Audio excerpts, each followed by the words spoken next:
ফেব্রুয়ারির প্রথম সপ্তাহেই দেশে অক্সফোর্ডের করোনা ভ্যাকসিন আসবে জানিয়েছেন স্বাস্থ্যমন্ত্রী জাহিদ মালিক। বিকেলে রাজধানীর বিএমএ অডিটোরিয়ামে স্বাধীনতা চিকিৎসক পরিষদ এর ২৭তম প্রতিষ্ঠাবার্ষিকীর অনুষ্ঠানে এমন কথা বলেন তিনি। মন্ত্রী বলেন, করোনার দ্বিতীয় ঢেউ এখনও দেশে আঘাত হানেনি। সকলের সহযোগিতা এবং চিকিৎসকদের আন্তরিকতার পাশাপাশি সরকারের সঠিক পদক্ষেপের কারণে উন্নত বিশ্বের তুলনায় দেশে করোনার সংক্রমণ ও মৃত্যু হার কম বলেও দাবি করেন তিনি। এ সময় ইতোমধ্যে দেশে করোনার অ্যান্টিজেন ও জিন টেস্ট শুরু হয়েছে বলেও জানান স্বাস্থ্যমন্ত্রী। যে দেশে করোনা নিয়ন্ত্রণে নাই সব বন্ধ হয়ে গেছে, সব লকডাউনে চলে গেছে, পুরো ইউরোপ লকডাউনে চলে গেছে, কিন্তু বাংলাদেশ দুর্বার গতিতে এগিয়ে যাচ্ছে মাননীয় প্রধানমন্ত্রী শেখ হাসিনার নেতৃত্বে। ৩ কোটি ডোজ আমরা অক্সফোর্ড ভ্যাকসিন নিয়ে আসতেছি ইনশাল্লাহ আগামী এই জানুয়ারি শেষের দিকে বা ফার্স্ট উইক অফ ফেব্রুয়ারি, আমরা আশা করি জানুয়ারির শেষের দিকে আমরা আশা করি পেয়ে যাব। তার সব ব্যবস্থা হয়ে গেছে। আমরা খুবই আনন্দিত এই ধরনের একটি অনুষ্ঠানে উপস্থিত থাকতে পেরেছি। স্বাধীনতা চিকিৎসক পরিষদ এই দেশের সে স্বাধীনতার সময় থেকে এ যাবৎকালে তার বলিষ্ঠ ভূমিকা রেখে চলেছেন। আমাদের দুইটি সংগঠন, স্বাধীনতা চিকিৎসক পরিষদ এবং বিএমএ, দুইটি স্বনামধন্য প্রতিষ্ঠান, দুইটি প্রতিষ্ঠানই আমাদেরকে ওতপ্রোতভাবে সহযোগিতা করে আসছে। আমরা যখন যে কাজে বলেছি প্রয়োজন হয়েছে রাষ্ট্রের জন্য, দেশের মানুষের জন্য, তারা সহযোগিতা আমাদেরকে করেছে, সহযোগিতার হাত বাড়িয়ে আসছে। এখন ওই করোনা কালেও ওনারা আমাদেরকে, এই আমাদের সভাপতিবৃন্দ, আমাদের যে মহাসচিববৃন্দ, ওনারা সাহায্য করে আসছে, পরামর্শ করছে বিভিন্ন ক্ষেত্রে। আমরা সেই পরামর্শ নিয়ে আমরা অনেক ভালো সুফল পাচ্ছি এবং করোনা নিয়ন্ত্রণে একটি আমাদের অনেক সাহায্য হয়েছে, একটি বলিষ্ঠ ভূমিকা আমরা পেয়েছি। আজকে আপনারা এটা মুজিব বর্ষ, জাতির জনক বঙ্গবন্ধু শেখ মুজিবুর রহমানের ১০০তম জন্মবার্ষিকী আমরা পালন করছি যথাযথ মর্যাদার সাথে।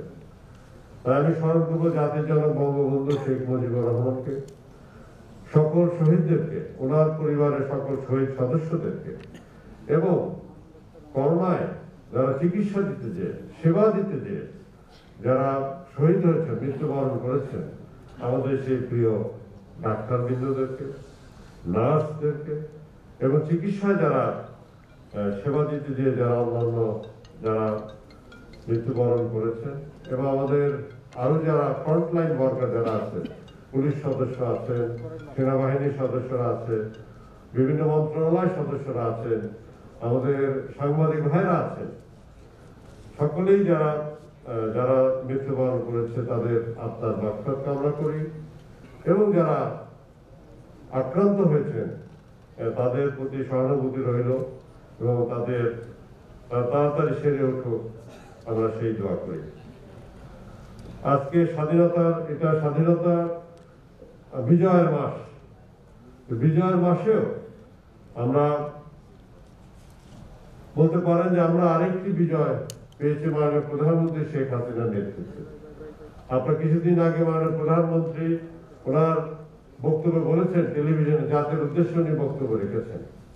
সেখানে বলেছেন যে বাংলাদেশ করোনা নিয়ন্ত্রণে পৃথিবীর কাছে একটি দৃষ্টান্ত সৃষ্টি করেছেন। এই দৃষ্টান্তটি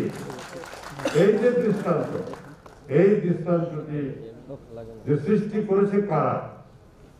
প্রথমে অবশ্যই মাননীয় প্রধানমন্ত্রী শেখ হাসিনার গাইডেন্স, ওনার নেতৃত্ব, ওনার পরামর্শ, এবং তারপরেই আমি বলবো যে আমাদের ডাক্তারদের, তারপরে প্রথম হলো ডাক্তারদের অবস্থান, নার্সদের অবস্থান এবং স্বাস্থ্য সেবায় যারা আরো যারা জড়িত আছেন তাদের অবস্থান।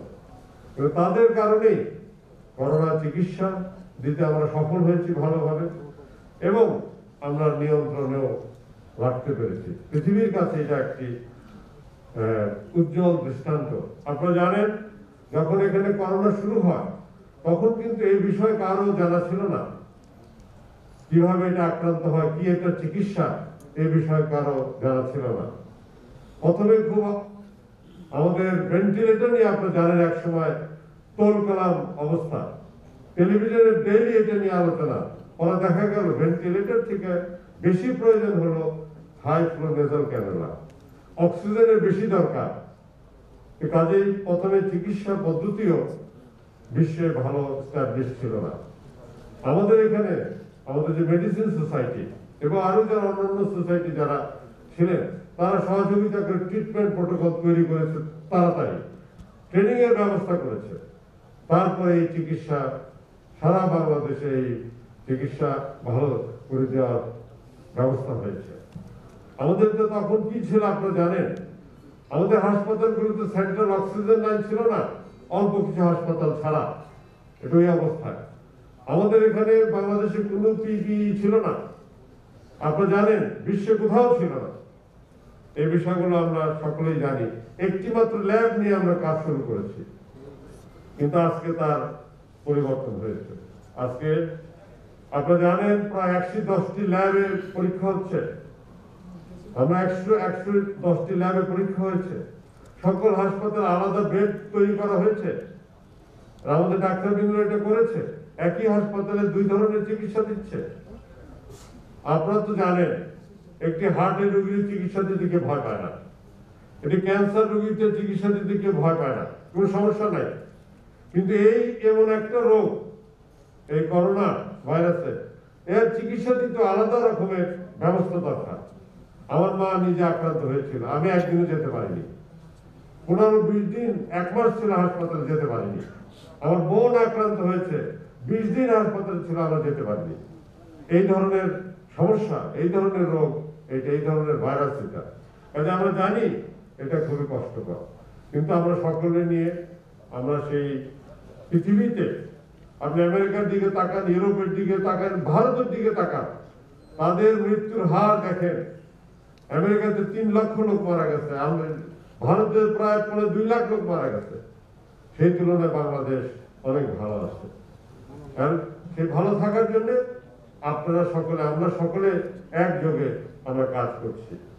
আমাদের টেলিমেডিসিন খুব ভালো কাজ করেছে। ডাক্তাররা সারাক্ষণ এই টেলিমেডিসিনে অনেক সেবা দিয়েছে।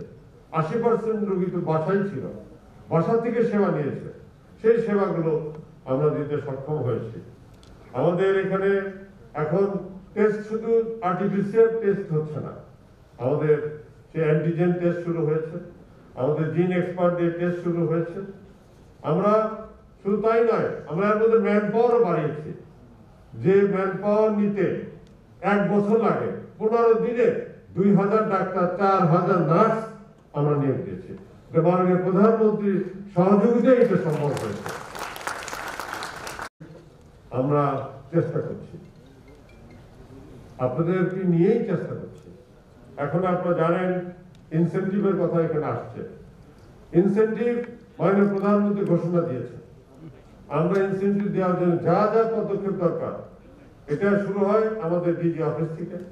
ওনারা সব জায়গা থেকে কাগজপত্র আনে, অনেক কাগজপত্র লাগিয়েছে আমাদের অর্থ মন্ত্রণালয়, যে এই এতগুলো কাগজ লাগবে। তারপরে যে এটা মন্ত্রণালয়ে, অর্থ মন্ত্রণালয় যাবে, তারপরে ইনসেন্টিভ দেওয়া হবে। এই বিষয়ে এখন চূড়ান্ত পর্যায়ে আছে। সব কাগজই এখন অর্থ মন্ত্রণালয় পাঠিয়ে দেওয়া হয়েছে। আমরা আশা করি অতি তাড়াতাড়ি যারা মৃত্যুবরণ করেছে, আক্রান্ত হয়েছে, যাদের কাগজপত্র গেছে, সকলেই পেয়ে যাবে। এটা আমি এনশিওর করতেছি, সকলেই পেয়ে যাবে। প্রাইভেট ক্ষেত্রে যারা যারা সেবা দেন, প্রাইভেট সরকারি চাকরি করেন না ডাক্তার, এই বিষয়ে নীতিমালায় আপনারা জানেন কি আছে। তারপরেও এখানে আজকে আলোচনা হয়েছে, আমি মাননীয় প্রধানমন্ত্রীর সাথে ব্যক্তিগতভাবে এই বিষয়ে আলোচনা করব। আমরা দেখি এখানে যদি একটু পজিটিভ, আমরা আশা করি কোনো কিছু যদি করতে পারি। আপনারা জানেন আমরা এখানে প্রায় 7 বছর আছি। আপনাদেরও জানা উচিত যে আমরা এখানে থেকে কি করলাম, খালি কথা নয়, কাজও দেখতে হবে। একটা মানুষ কি করে, কি বললো, এটা বড় কথা নয়, কি করলো, that is more important. A man, what he is doing is more important. Success doesn't lie in the position you hold. Success lies in what you have done in that position. কাজেই এখানে আমরা আমাদের সময়কালে আমরা প্রায় 12 থেকে 14,000 doctor আমরা নিয়োগ দিয়েছি। 14,000 ডাক্তার নিয়োগ হয়েছে, যা এই যাবৎকালে হয়নি। প্রায় 20,000 নার্স নিয়োগ হয়েছে, এই যাবৎকালে হয়নি। প্রায় 20,000-এর অধিক টেকনিক্যাল টেকনিশিয়ান নিয়োগ হয়েছে। আমরা ক্যান্সার হাসপাতাল অনুমোদন করেছি। আপনারা জানেন 8টি ডিভিশনে 8টি ক্যান্সার হাসপাতাল, কিডনি ডায়ালিসিস সেন্টার এবং আমাদের কার্ডিয়াক সেন্টার, এই 8টি ডিভিশনে 8টি হাসপাতাল এটা অনুমোদন হয়েছে, কাজ শুরু হয়েছে। প্রতিটি জেলায় 10 বেড করে আইসিইউ এবং ডায়ালিসিসের ব্যবস্থা করা হয়েছে। এটা অলরেডি অনুমোদন হয়ে গেছে, এখন কাজ চলছে। প্রায় 78টি হাসপাতালে সেন্ট্রাল অক্সিজেন লাইন দেওয়ার ব্যবস্থা হয়েছে, এটা আগে ছিল না। এই বিষয়গুলো আপনাদেরকে দেখতে হবে। এবং প্রায় 4টি মেডিকেল ইউনিভার্সিটি অনুমোদন হয়েছিল, ওটা তো কাগজে থাকলে চলবে না। আমাদের আগামী 2-3 মাসের মধ্যে 3টি মেডিকেল ইউনিভার্সিটি একনেকে চলে যাবে, ইনশাআল্লাহ একনেকে পাস হয়ে চলে আসবে। কাজে এই বিষয়গুলো আপনাদের জানা উচিত। মেডিকেল কলেজও প্রায় 10টি আমরা এখন কাজ করতেছি। নতুন যেগুলো অনুমোদন হয়েছে সবই তো কাগজে আছে, এগুলোকে আমরা এখন একনেকে নিয়ে যাচ্ছি যাতে এগুলো বাস্তবায়ন হয়। ইতিমধ্যে গ্যাস্ট্রো লিভার হয়েছে, আপনারা জানেন, বার্ন ইনস্টিটিউট হয়েছে, ঢাকা মেডিকেল কলেজ 5,000 বেডে উন্নীত হচ্ছে, সেই কার্যক্রম শুরু হয়ে গেছে। কাজে আমরা শুধু তাই নয়, কত ডাক্তারদের আমরা প্রমোট করেছি গত 2-3 বছরে, সেটা আপনারা জানেন। হাজার হাজার ডাক্তার, কয়েক হাজার ডাক্তার প্রমোশন পেয়েছে। এ যাবৎকালে এত প্রমোশন কোন সময় কোন আমলে এটা হয় নাই। আপনারা সেটা খোঁজ খবর নিয়ে বুঝতে পারবেন। ভাইরা, আজকে আপনারা কাজ করেছেন, ডাক্তাররা কাজ করেছে বিধায় বাংলাদেশের অর্থনীতি ভালো আছে, অর্থনীতি প্লাসে আছে। এটা আপনাদের অবদান, ডাক্তারদের অবদান, হেলথের অবদান। বাংলাদেশের ইকোনমি প্লাসে আছে, বিশ্বের সব দেশ ম্যানেজ চলে গেছে, কোনো অভাব থাকে নাই, কারণ কাজ করতে পারছে, দোকানপাট চলছে, ইন্ডাস্ট্রি আছে, গার্মেন্ট চলছে, ইম্পোর্ট এক্সপোর্ট চলছে, যাতায়াত চলছে। আর যে দেশে কর্ম নিয়ন্ত্রণে নাই সব বন্ধ হয়ে গেছে, সব লকডাউনে চলে গেছে, পুরো ইউরোপ লকডাউনে চলে গেছে। কিন্তু বাংলাদেশ দুর্বার গতিতে এগিয়ে যাচ্ছে মাননীয় প্রধানমন্ত্রী শেখ হাসিনার নেতৃত্বে। তার অনেক কৃতিত্ব আপনাদের এই ডাক্তারদের। স্বাস্থ্য মন্ত্রণালয়, স্বাস্থ্য ভালো না থাকলে পরে এটা সম্ভব হতো না, কর্ম নিয়ন্ত্রণে না থাকলে এটা হতো না। ভাইরা, দ্বিতীয় ওয়েভের কথা আপনারা জানেন, ইউরোপ আমেরিকাতে শুরু হয়ে গেছে। আমরা নিয়ন্ত্রণে রাখতে চাচ্ছি। আমরা এয়ারপোর্টে কিছু ব্যবস্থা নিয়েছি, আমরা সেই বিষয়ে এখন কার্যক্রম চলছে এবং আমরা ভ্যাকসিন আনার ব্যবস্থাও আমরা করেছি।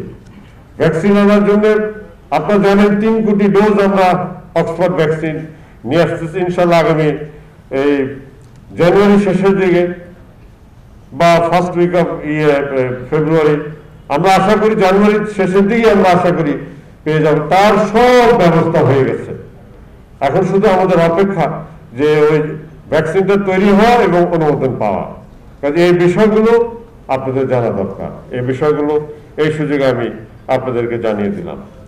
ভাইরা, আজকে যারা এই আয়োজন করেছে, বিশেষ করে স্বাধীনতা চিকিৎসক পরিষদের সভাপতি এবং সেক্রেটারি দুজনেই, এবং আমাদের বিএমএর সভাপতিও এখানে আছেন, সকলেই আমরা একযোগে মিলে কাজ করতেছি এবং ওনাদের সাথে রেগুলার, ওরা জানেন, পরামর্শ আমরা করি, আলোচনা করি। আমি চাই যে আরো বেশি নিবিড়ভাবে আলোচনা করুক, পরামর্শ করুক, তাতে আমি মনে করি ডাক্তারদের অবস্থান আরো ভালো হবে, আরো প্রমোশন পোস্টিং আরো ভালো হবে।